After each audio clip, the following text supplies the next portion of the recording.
da ljudje ne ostanejo na svojem zapečku, da gredo, da se družijo, da imajo tudi kaj lepega v življenju, zlasti vi, ki ste dolga leta delali, ki ste se trudili vsak na svojem področju, je prav, da v zadnjem obdobju življenja gledate na svet z optimizmom, z veseljem in da se ne zapirate samo med štiri stene.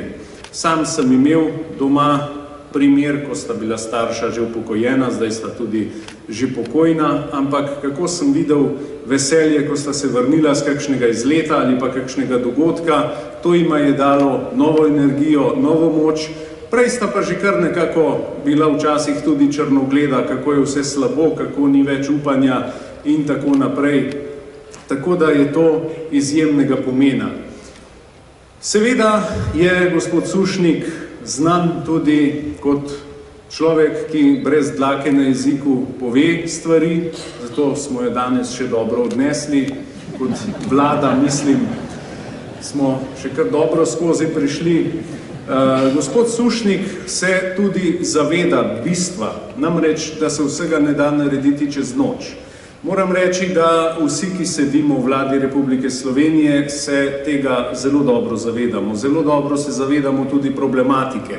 Tako da si upam trditi, da ga ni človeka, ki bi sedel v vladi s figo v žepu in se pogovarjal z vami. Nikakor ne. Namreč ukrepi, ki jih bomo morali sprejeti v prihodnosti, zagotovo so nujni, ne bo lahko, bo pa treba marsikaj narediti na tem področju, kot je bilo omenjeno, odmerni odstotek, potem tudi usklajevanja in pa predvsem tudi dolgoročnejše ukrepe. Vemo, da čakamo na demografski sklad, vemo, da potrebujemo tudi trajnostno oskrbo, vemo, da se zvišuje tudi odstotek ljudi, ki se bojujejo z demenco, vemo tudi, da nas čakajo še drugi problemi in tega se bo potrebno lotiti z vso resnostjo in se tudi bomo. Zato, spoštovane gospe, spoštovani gospodje, želim vam danes prijeten dan, želim, da je danes res dan slavja, iskreno čestitam vsem, ki ste si zaslužili priznanja, čestitam tudi veteranom godbe, kajti brez godbe tudi ni veselja in prav je, da sodelujete, predvsem, da držite skupaj, kajti če boste vi enotni, potem bo tudi vse lažje. Želim vam prijeten dan, obilo uspeha in se vidimo v naslednji priložnosti. Hvala lepa.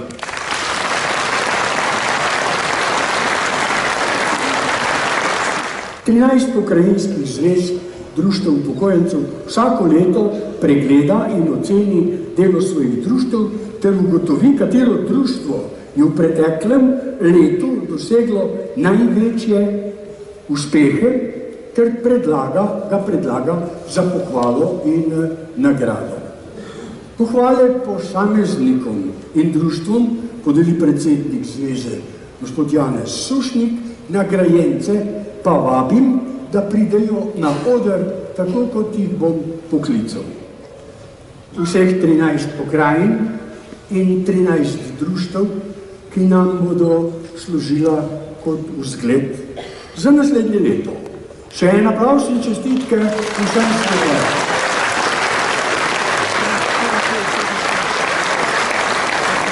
Hvala lepa.